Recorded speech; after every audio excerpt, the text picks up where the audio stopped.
Nous avons tous des droits humains. Et non, les droits humains ne sont pas uniquement un idéal occidental. La Charte africaine des droits de l'homme et des peuples reconnaît que tous les individus et communautés ont des droits.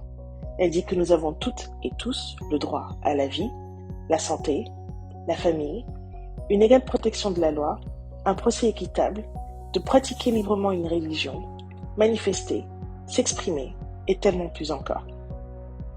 Mais parfois nos droits sont violés et nous ne pouvons trouver d'aide auprès des autorités ou des tribunaux de notre pays. Vers qui se tourner alors? Lorsque notre État a échoué, la Cour africaine des droits de l'homme et des peuples est notre dernier recours pour obtenir justice et réparation. La Cour africaine a été créée pour protéger et promouvoir les droits reconnus dans la Charte africaine et les autres traités sur les droits humains. Elle est basée à Arusha, en Tanzanie, et elle est composée de 11 juges indépendants et impartiaux issus d'un peu partout sur le continent. Quand la Cour reçoit une plainte portée à l'encontre d'un État, elle demande à l'État concerné de répondre. Elle étudie l'affaire, parfois organise une audience, et enfin décide si effectivement les droits humains du plaignant ont été violés ou non. Lorsqu'elle conclut à une violation, la Cour peut ordonner à l'État de mettre fin à celle-ci ou de remédier à la situation en question.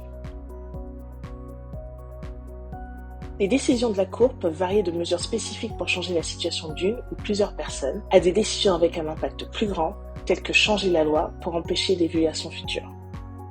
Cependant, la Cour africaine peut recevoir notre plainte uniquement si l'État où nous résidons a ratifié le protocole établissant la Cour et a fait une déclaration additionnelle autorisant les individus et les ONG à déposer des plaintes directement à la Cour.